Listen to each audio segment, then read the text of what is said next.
Hello and welcome to Coach's Decision, a sports talk show that centers on sports stories from the Bay Area and beyond. My name is Thomas Todd. I'm your host this evening. Joining me on the phone right now, he's going to hold his pee the entire episode. It's Daniel Zarchi. How you doing, buddy? Hey, man. I'm doing pretty well. No blood clots yet. No blood clots in your bladder. That Matt Harvey story, it's a pretty slow baseball preseason right now because rosters are being set, but no big moves are being made. So really the anatomy of one of the better pitchers is the story of the week, and that's really sad. Yeah, I'd like to think that would be a story any week during the season, but it's quite something. Well, I'm amazed that it came out and said why. Well, his nickname is the Dark Knight, and you have to think Batman also struggles to urinate. A, he's really busy.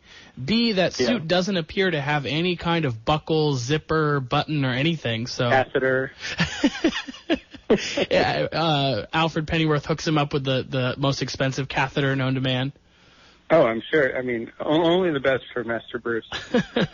All right, well, this is our MLB preview show. I am watching the Warriors game right now. They are down 5 to the Utah Jazz. They're going to have one of these epic comebacks, and it's going to be a tight end game. Now they're down 2, so I'm going to be monitoring that, but we're going to monitor all of MLB. But before we do, we're going to throw out our plugs. You can hear me and Danny and I talking about the Giants specifically. No, it's me and Danny. It's me and Danny? Okay. Yeah. I'm terrible at that. I do the hoo-hoom thing well. Though. I do the hoo-hoom. I can do hoo-hoom. On Giants Pod, our Giants-specific show, we will talk a little Giants today, but the rest of the MLB as well. Danny, you're on Twitter at GiantsPod. I'm on Twitter at GiantsTodd. And we have No relation. And we have a presenting sponsor this week. Our presenting sponsor is SeatGeek, because people like you and I get frustrated trying to buy tickets online. Most sites are complicated. There's hidden fees. They don't tell you the right price until you're ready to check out. Well, that's why you need SeatGeek. They've made it easier than ever to buy and sell sports and concert tickets. Danny, what are you interested in doing this season besides Giants games? Well, Warriors games are always, on the horizon for something. Can you afford a playoff game? One day be able to afford. Come on. No, but concerts, if I were somebody who enjoyed listening to people play music, then concerts through SeatGeek would be something I would definitely be interested in. I just had a concert come through. There's in Mountain View at Shoreline. I'm going to go see the Story So Far and State Champs, a couple of pop punk bands that I really like, and I'm going to go through SeatGeek. And what they're going to do is they're going to show me on the app what the best ticket prices are with green, and they're going to show me what the bad ticket prices are with red. And judging from what I know from driving a car, green is good, red bad. Yeah, you're a very, very experienced driver, professional driver. I used to be a professional. Yeah, there's no yellow, so there's no confusion. SeatGeek pulls all the available tickets on other sites into one place, so you save time. You never miss a deal. You can set alerts for games, events, and if ticket prices fall, you'll be the first to know. Everything is given a grade, as we said. Best of all, SeatGeek always upfront and honest about the price. And here's the best part, Danny. Thomas. Yeah. If there's no yellow, does that mean you can't go see Coldplay? I would never go see Coldplay. I watched them at the Super Bowl, and I wanted to not do that anymore. I actually thought it was a decent halftime show compared to previous years. There was no Left Shark, which was a major letdown. I thought. Had Beyonce fallen over instead of just stumbled, it would have gone up a grade or two, in my opinion. But our listeners, here's the thing: our listeners on Giants Pod and Coach's Decision will save. Actually, they'll get a $20 rebate off their tickets if they use our promo code SFG20, SFG for San Francisco Giants, and 20 for the $20 rebate you'll get after you've made your first ticket purchase. So use that promo code. Let them know you heard us here talking about SeatGeek. And Danny, let's get into some baseball. Yeah. Before we get into direct division-by-division previews, which I painstakingly did, and will probably not use any of the information that I learned, Philip Humber has retired. Oh, wow. You remember Philip Humber? I had not heard that. So Philip Humber decides to retire. He got cut by the Padres, which is like being cut by a AAA team, basically, at this point. You're going to best remember him as throwing the 21st perfect game in MLB history in 2012. There's been 23. So I have a trivia question for you, Danny. Yes. In honor of Philip Humber, who is not the answer to this trivia question, 2 of those 23 pitchers to throw perfect games threw 14 strikeouts in their respective games. Can you name those two pitchers?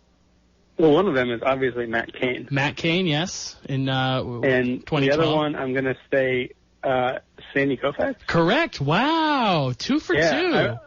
I remember that because they made a big deal out of it when Cain did it. You're much better at that than you were at picking your NCAA bracket. I'm better at everything than I am at picking my NCAA bracket.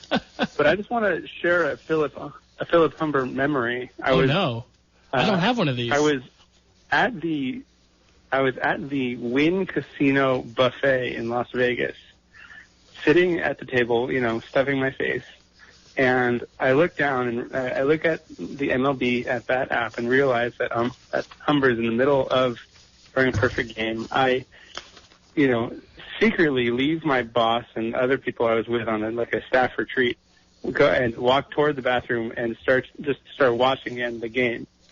So it's full count. And full stomach, full stomach, full count. There's 2 outs in the ninth, full count, and Humber throws a breaking ball, a curveball, out of the strike zone that the batter checks his swing against. And I remember and the ump immediately calls him out. The ump immediately calls him out, and the first thing I thought is, what cojones did it take to throw a pitch out of the strike zone on a 3-ball count that would lose you your perfect game? I'm going to give you a guess. A guy who just got the 26 previous guys out. My second thought was, wow, he checked his swing. That was not a swing. Why isn't anybody talking about this? Well, it was only later that I realized that my girlfriend, or as West Coast Fangirl, was at that game because it was against the Mariners. And, in fact, he did not swing. And it is a big deal, but mostly to Mariners fans. The man who's real mad about that is Armando Galarraga, who did throw a perfect game, but who was it? Jim Joyce cost him by missing the call at first base. Yeah, they should swap. Switch it up. Well, I mean, Humber didn't really make much money off it. He had a 7+ ERA for Houston the following season and hasn't been in the big league since. But still, that man's name is forever etched in history as one of the 23, and that list will grow, but for now, 23 men who have thrown a perfect game in Major League Baseball. The nice thing about having Humber and Galarraga both existing in the little cat, is that Armando Galarraga, the little cat, is that there have been 23 perfect games. So you can say that Humber's wasn't and Galarraga's was. Right. And you still, they balance each other out. I mean, I'm sure Galarraga doesn't agree that everything turned out okay, but he's not here. He's not on this show. He's no longer with us. Dan, don't say that. He's alive. Okay. I'm just going to start picking random divisions. That's not true. I have a plan. We're going to start in the American League West, and I'm kind of going to start with the division favorites and then kind of work our way down. We may just straight out dismiss some teams because there's some bad teams in baseball this year, especially once we get to the National League. I think looking at the Vegas odds for World Series winners, the bottom 5 teams are all in the National League, but 6 of the top 7 are in the National League. So I think that's not really a competitive league this year, but the American League is going to be fascinating. Yeah. No, there's definitely a lot more extreme. There are going to be a lot more extreme win totals in the National League. But I think it's still going to be very competitive at the top, and you're probably, as a result of that, going to see some 90-win teams not making the playoffs, which is going to be really interesting. That will be tough, and we'll talk about that as we get there. But let's start in the AL West with a clear favorite, according to Vegas, -130, the Houston Astros. And I have kind of a question for most of these teams that I want to pose to you to get us started. After the Cubs and Giants, are the Astros the cream of the NL crop? Well, the Astros are not in the National League. Oh, so sorry. No. I completely see. I did this on the show last year where I said that Jose Altuve played in the National League because I cannot break my 90s kid cycle that says that the Astros are in the NL Central. So I'll repeat that. Are the Astros the cream of the AL crop? I don't think so. I think they're pretty clearly the best team in the West, but I think that the top 3 in the AL East are probably going to give them a run for their money. One of them is going to break out. It's not really clear who. Also, the Cleveland Indians, their rotation has got people, made them kind of the trendy favorite, or the trendy sleeper favorite last year. And then their outfield is still, horrendous. So it's hard to say whether they'll overcome that. But the Astros are kind of counting on a lot of hot prospects, or people who were hot prospects last year, staying hot, not having sophomore slumps. I mean, if Carlos Correa plays their shortstop, if he plays at the same rate he did last year, but prorated over a whole season, he's the MVP. Right. He did win Rookie of the Year last year, and he does project in that Hall of Fame candidate type offense, defense, power from a middle infield position. 40-30? No, probably not. But if he goes, at least 20-20 or 25-25, that's a valuable asset as your shortstop.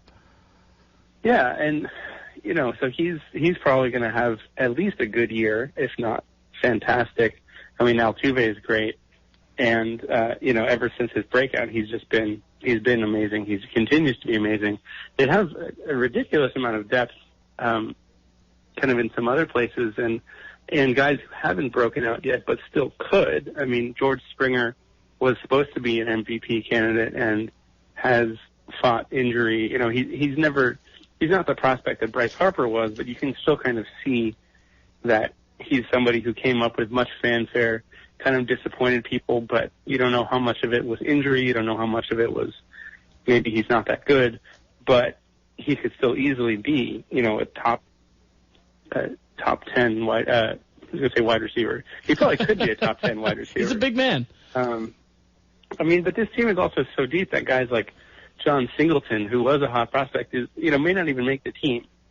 And, whereas they have someone who's even higher, in A.J. Reed, kind of waiting in the wings. So they need a lot of things to go right. I mean, who knows if Dallas Keuchel's going to stay the uber ace he was last year, but especially these guys who kind of don't have a pedigree, as it were, to be the best pitcher in the league.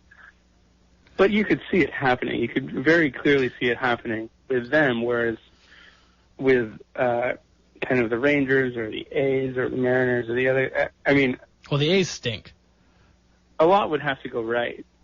The A's are terrible. The baseline for the Astros is a lot higher. That rotation, though, Keuchel, McHugh, Fires, Pfister, Feldman, McCullers on the DL, they're going to go 6-7 deep as far as quality starting pitching. And in that division, I don't think this division's very good.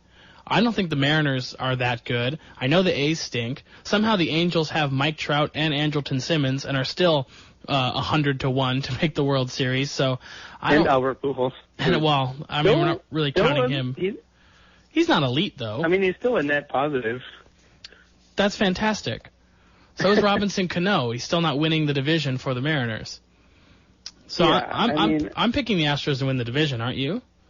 Oh, no, I definitely am. I just think that something weird could happen. And I wouldn't be surprised if a wild card team came from this division. I mean, the Mariners made a lot of improvements last year, and then some of them didn't really pan out, but you could kind of see them delivering on that promise. Okay, well, what do you like about the Mariners specifically? Because I have a guy to watch. If the Mariners are going to be good, I have their X factor. Well, it seems like their X factor is kind of going to be their rotation. Yeah, but one guy specifically, Taijuan Walker, I think, if he finally delivers on that promise he showed as a prospect, they'll have a pretty darn good rotation. Yeah, I mean, Felix is always, he's the king. He's always going to be the king. Iwakuma is, a great pickup for them, but he only ended up on their team because of injury, because he fell as physical for the Dodgers. So who knows? And as you mentioned, Walker, it was this uber prospect who hasn't really kind of delivered on that promise. So if he does, then that's a 1-2-3 that, would rival any 1-2-3. Wade Miley in the mix. Wade Miley's not bad. He's not good, but he's not bad. Yeah. Yeah, the Wade Miley trade was interesting, but, and our lineup is good. I mean, our old friend Nori Aoki, Ketel Marte, Cano, obviously. Nelly Cruz, my old friend Nelly Cruz. Seager is one of the best third basemen in the league. So you could see it happening, is my point. Okay. I wouldn't be, if some of these guys, if Franklin Gutierrez, finds the fountain of youth again and hits home runs at the same rate he does before, or even even potentially plays defense the way he did before. You could see it happening, and they could be a wild card team, or if the Astros falter because all these guys go through sophomore slumps at the same time, which you could also see happening, then it could be somebody else in this division. But I think the Astros have to be the favorite. Okay, well, we're both going to pick the Astros. I'll wait until we get towards the end of the show. We'll make our wild card and final playoff predictions. But one question about the Texas Rangers, because they are a contender in this division. Does a full year of Cole Hamels make you a believer in Texas? I mean, I think Cole Hamels is really good. And he's an improvement to that team. Does it make me believe in the team? I don't know. Name another pitcher on that team. Derek Holland, Colby Lewis, Martin Perez, a bunch of injury-prone guys.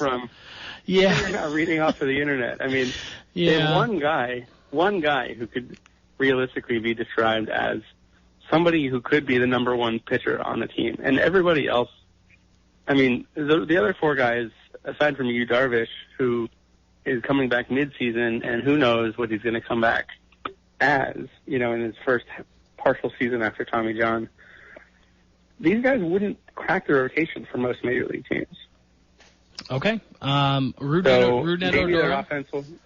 Rougned Odor could be great. I mean, he's a trendy, breakout guy. Adrian Beltre is still pretty good. I mean, Shin-Soo Choo picked it up last year. He has to be better than he was 2 years ago. Terrible 2014. Their lineup could be average, but their pitching staff cannot be.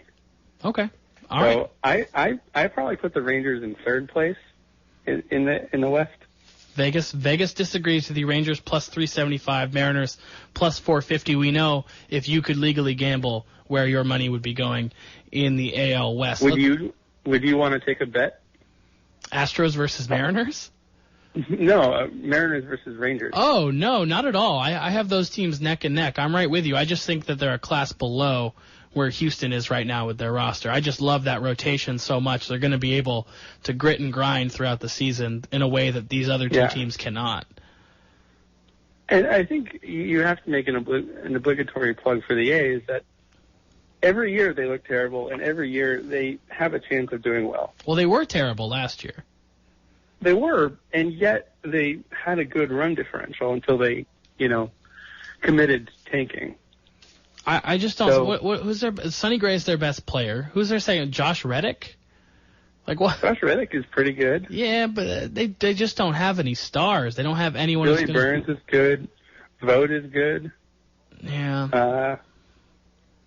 I mean, they have a slightly below average to average offense.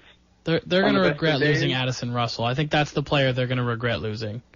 Oh, they already do. But Marcus Semien is kind of who they ended up with because they traded Russell for Samardzija and then traded Samardzija for Semien, and he was kind of disappointing last year, but he's still a really good player and he could deliver. Whereas Addison Russell still hasn't really done anything, so. I think the smart money is on Russell having a better career than Semien, but it's not confirmed. It's not like the Donaldson trade. Yeah, I mean that one's just a typical A's trade where someone gets a high value and they just have to flip him because they're never going to be able to pay him, but they maybe flipped him a year too early.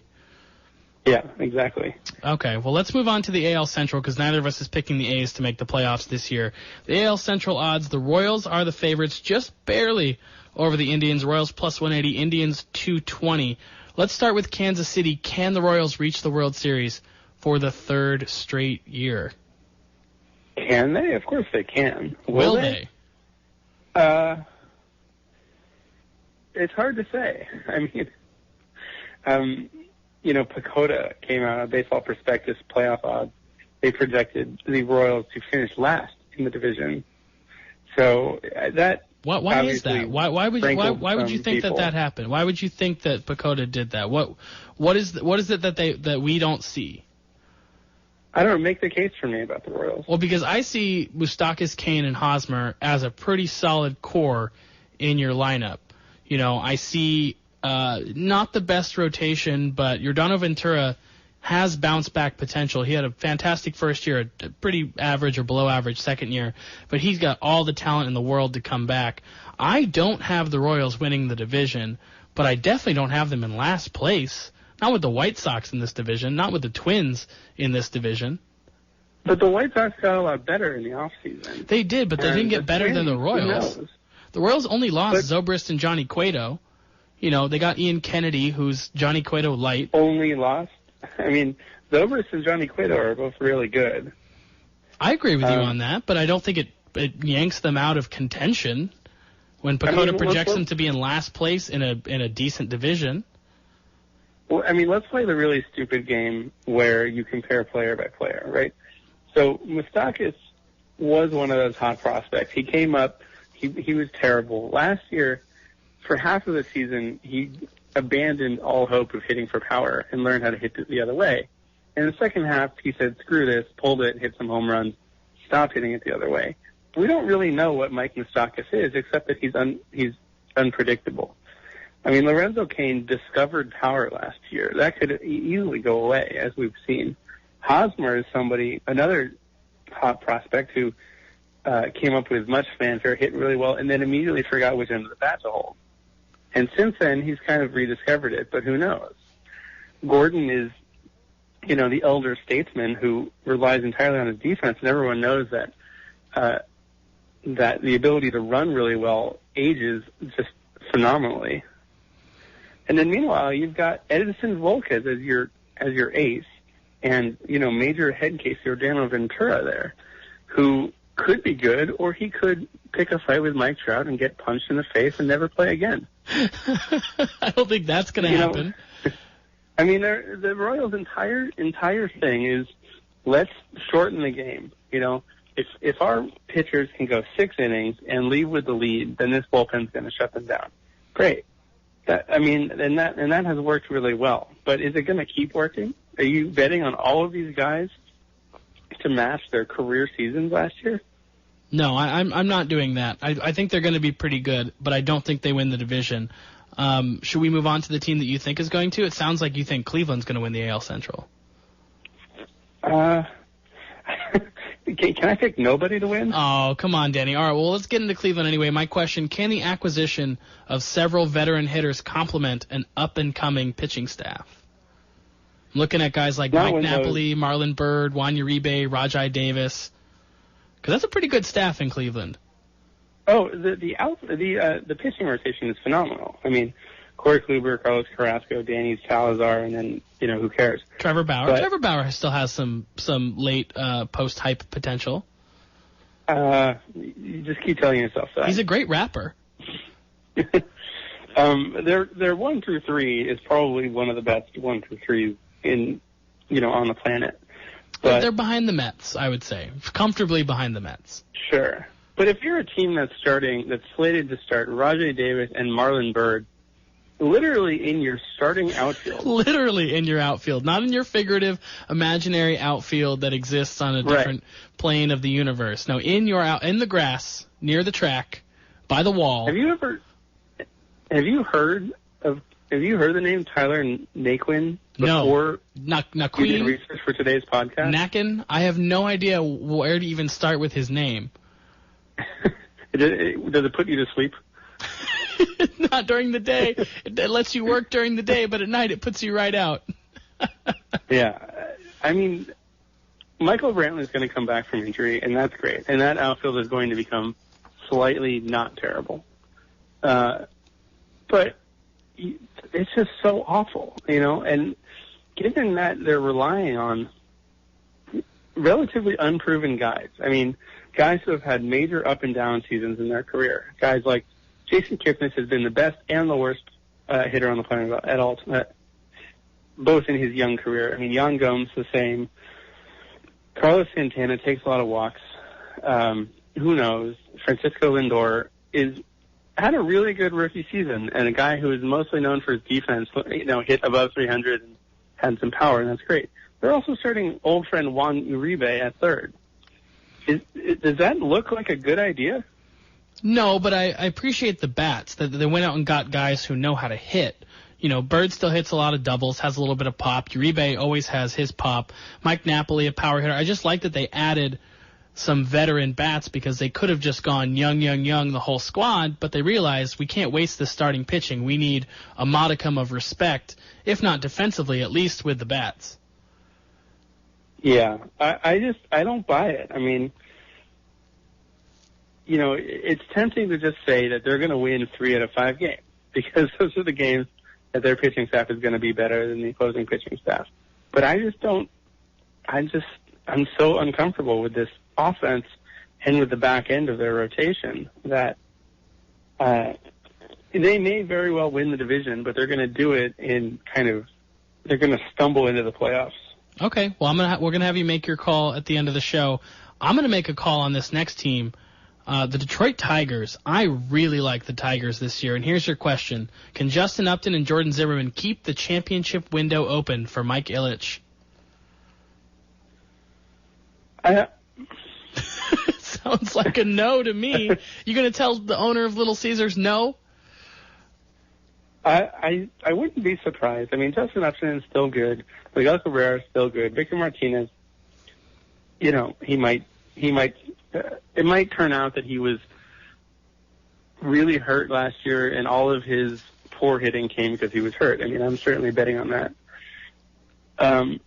So this offense could be above average, and you have to like at least part of their rotation. Verlander seems like he's on his way back. I mean, he may never be. I love Jordan Zimmermann. I don't care about the money. I love Jordan Zimmermann.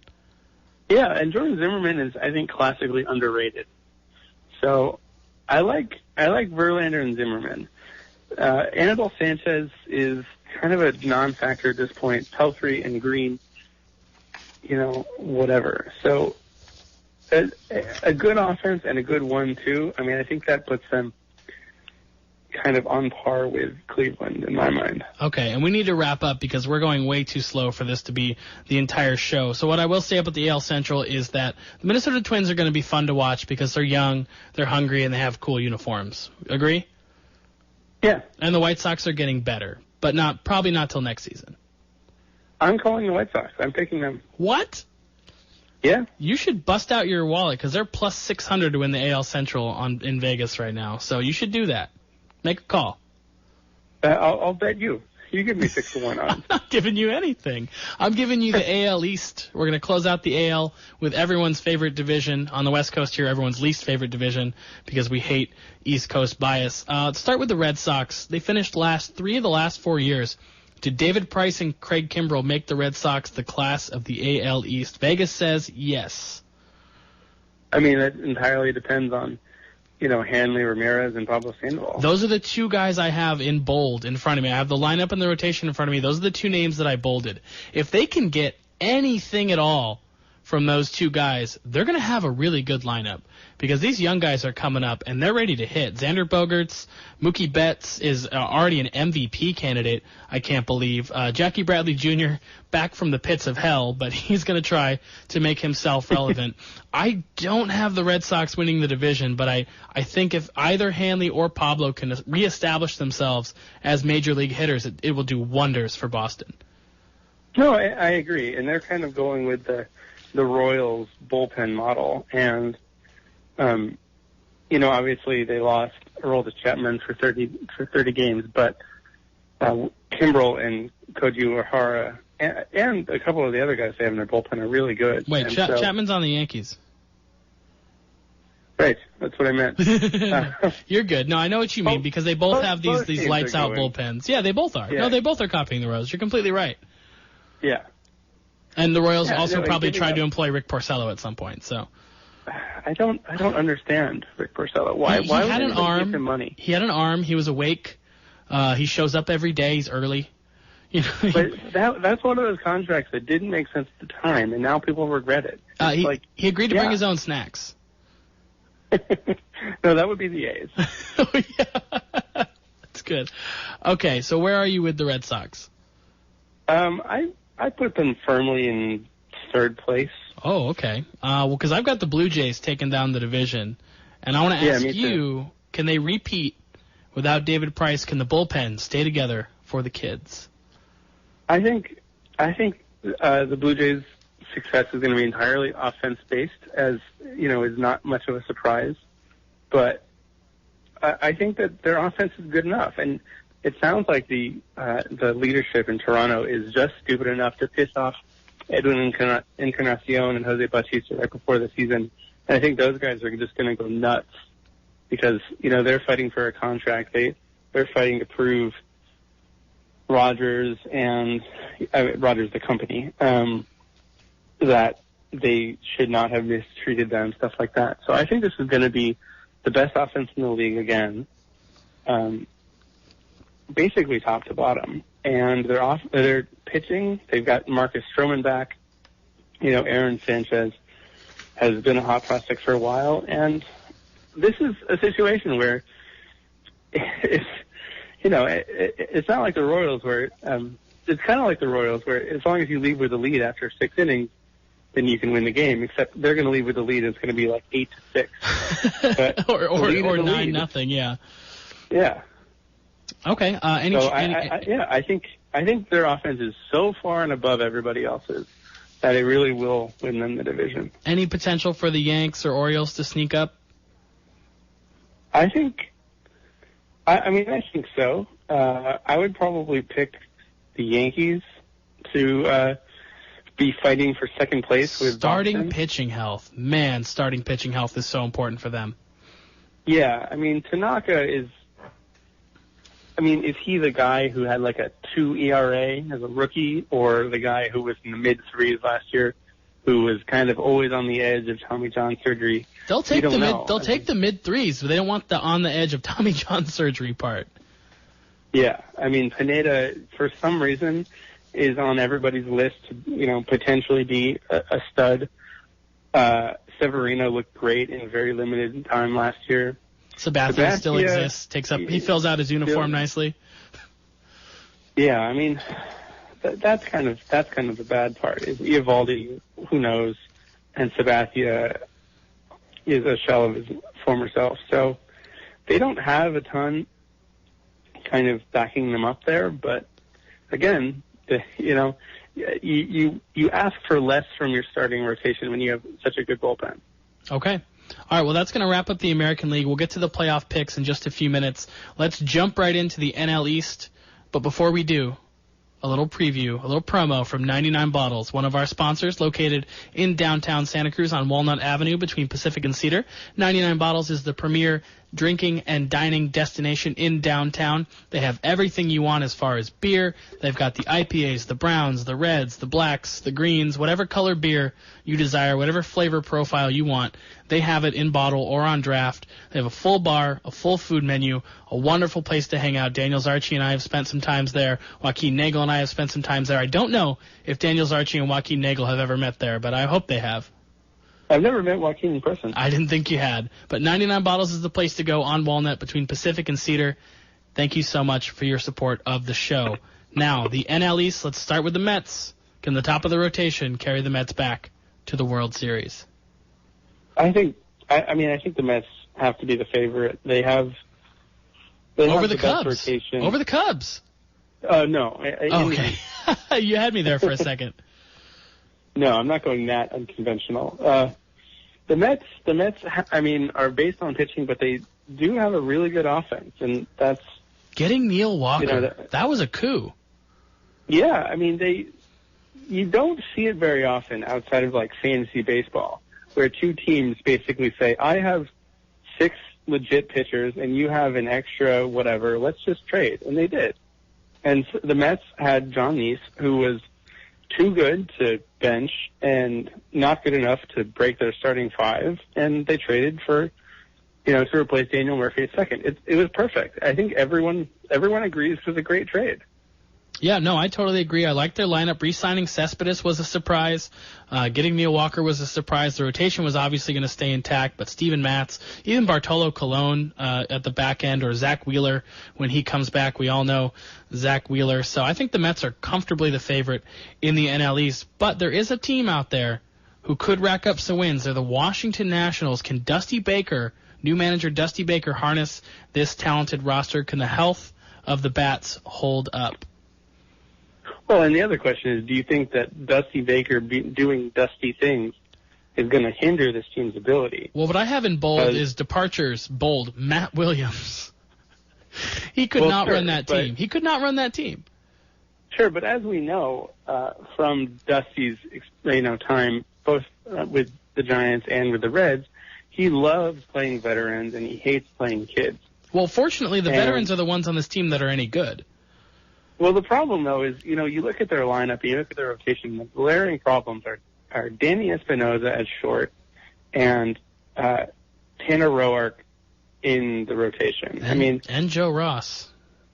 Joe Ross is probably pretty good, but Trey Turner is sitting there and is very likely the best option to play shortstop for this team. And what would it take for Dusty to bench Espinosa in favor of Turner? And the answer is probably more than will actually happen. A bladder blood clot. Meanwhile, they've also got Lucas Giolito, who's one of the best pitching prospects that's not currently in the majors. And what would it take same question, what would it take for him to edge out Tanner Roark? And the answer is probably more than will happen this season. Dusty Baker growing a bladder on his face and having that get infected? So I think if you started with Turner at short and you started with Giolito in the rotation, this would be a much better team. As it is, it's a very good team, and will almost certainly be the second place team with a chance of edging out the Mets if something goes wrong. Okay. Marlins, Braves, Phillies, highlights, lowlights, anything? Lowlights. Just lowlights. What a bad division. Something that's going to be really interesting is Barry Bonds as the hitting coach in Miami, and I really want to know what effect that will have. The answer is probably nothing, because hitting coaches kind of operate behind the scenes, and you don't really see transformational differences or transformative differences. As opposed to pitching, where you do kind of, pitching coaches. Yeah. You see Ray Searage kind of pull people out of the depths of hell, as you said. Rags, Dave Righetti. Yeah, guys like that. A hitting coach, they're kind of the first to go when something goes wrong, but, do you think that we're going to see, like, Giancarlo Stanton discover a new hitch in his swing? I don't know. It's a fun narrative to think that kind of these underperforming guys like Marcell Ozuna are going to break out with Barry Bonds teaching them the ways of how to hit, but I don't think it's that likely that it's going to be a noticeable difference.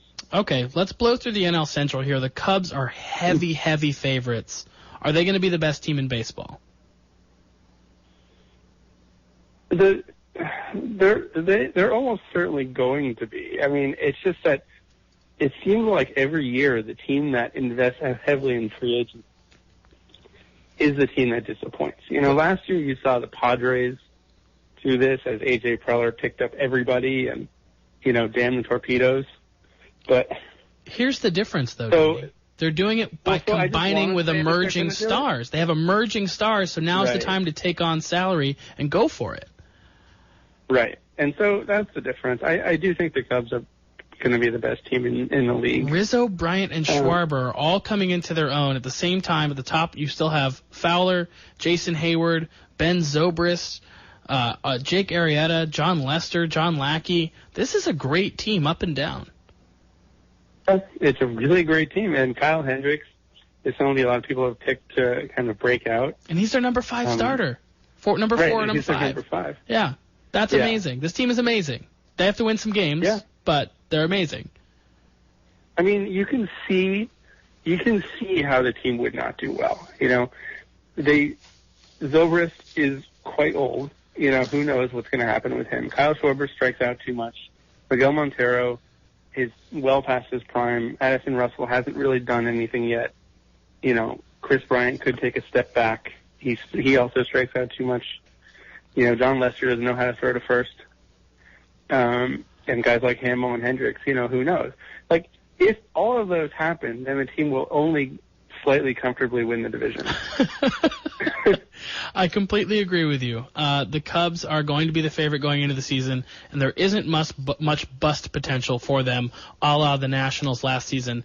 You have 3 minutes, Danny, to convince me the Giants don't win the NL West. They do. They do? Okay, well, you're done with your time. Bye-bye, Danny. Bye. No, is this the best Giants lineup since Bonds left? And are the new pitchers broken? Yes and no. You're very optimistic about our team, Danny. It is the best lineup. You're right. Optimistic. You're right. No, you're right. It's the best lineup. I think that you could have made the argument that the Giants were the favorites in the NL West at the beginning of spring training, and there was reason to argue about it. But I think that now that the Dodgers have completely disintegrated, and are selling the stadium, Magic Johnson is, going to buy a basketball team and forget about baseball. The Dodgers don't exist anymore. Now that they're gone, I think the Giants are comfortably the best team in the league. The best team in the division, sorry. Okay, so Diamondbacks, are they a year away? I think they're a year away. Forward. Yeah, they're still a year away. They're a year away from still being a second to third place team. There just isn't. I don't really see what's coming. The bottom half of the lineup needs to be fixed. David Peralta, Wellington Castillo, Jake Lamb, Yasmani Tomas, Nick Ahmed. No thanks. No thank you. Yeah, Yasmani Tomas was an international guy who could have been really good, but hasn't yet.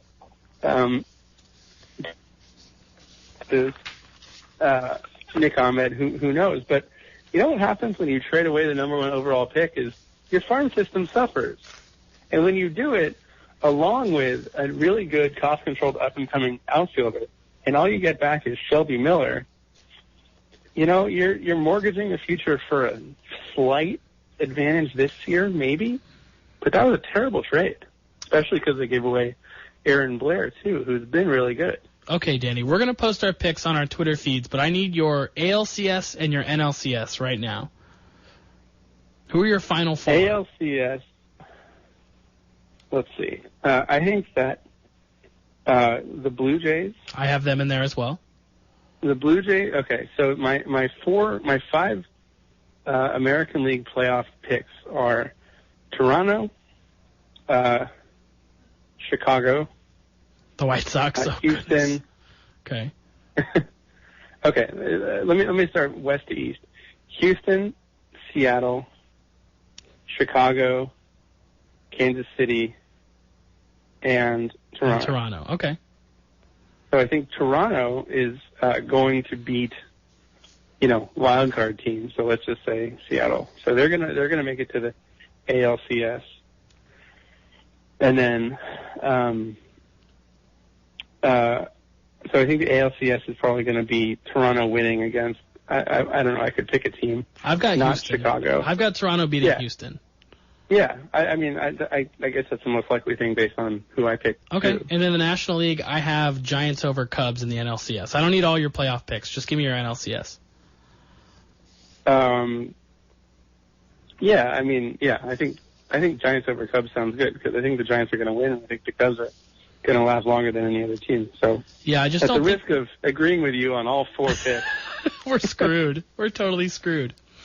All right, well, we're also going to, on Giants Pod, we're going to make some other predictions, maybe some award winners. Maybe we'll go more in depth about our playoff picks. But right now we need to bring on producer Tory because she has some topics for us. But before we get to those, show some more love to SeatGeek, your go-to app for buying tickets. It's cheaper, it's better, it's easier, and it helps us out.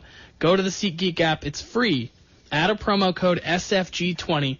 That's Danny and I, SFG20, Giants Pod and Coach's Decision, to get $20 back. Danny, me. Gosh, Danny, stop it. After you made your first ticket purchase, you'll get $20 back, SFG20. Thank you so much to our presenting sponsor, SeatGeek. Tory, how are you doing? Managed to stay awake through that. I know. God, she's such a millennial. She can't stay awake through a baseball game, and she especially can't stay awake during a 45-minute conversation about... I like that I'm a millennial, but older than you. Yeah, but we're not typical millennials. Danny and I are We don't old act school. like millennials. We're baby boomer-esque. We're old soul. Yeah, we have we like baseball. We just said it. No, you guys are basically just 56-year-old men. I'll take it. I can't wait to be a 56-year-old man. You can't wait for your body to catch up to your brain. Exactly. But, Danny, by that time your brain will be 130. You'll be in trouble. Sure. All right, so okay. I'm okay with that. NCAA brackets, I'm just going to let you guys know that you lost. Oh, I am busted. Tory, Okay. you finished in last with 64 total points. You cannot earn any more points. Zarchi, you finished with 66, just above Tory. You can no longer earn any points. Joaquin can still earn a few more. He's at 65. If North Carolina beats Syracuse, then Joaquin will pass you for second place. If they do not, Zarchi, congrats, you're in second place. All right. I kicked your guys' butts. Now, I came in being the guy. You actually know something about college basketball. That's what I said. I do, but my brackets are typically atrocious. And I have two teams in the Final Four. I have Oklahoma and UNC, and those are my title teams. Those are my title game teams. So I still have everything alive once you get down to the national championship game. So I could actually double you guys up pretty easily as far as points. So we're going to wrap that up. I'm not going to get any prize for that. I was going to try to come up with a prize, but since I'm the host and I won, I don't need to reward myself with anything. I'm just going to pocket the cash. What cash? The cash I would have spent on the prize. Oh, cool. Sounds good. I'm going to owe you a beer because you already won one of our Giants bets. So, all right, Tory, first topic.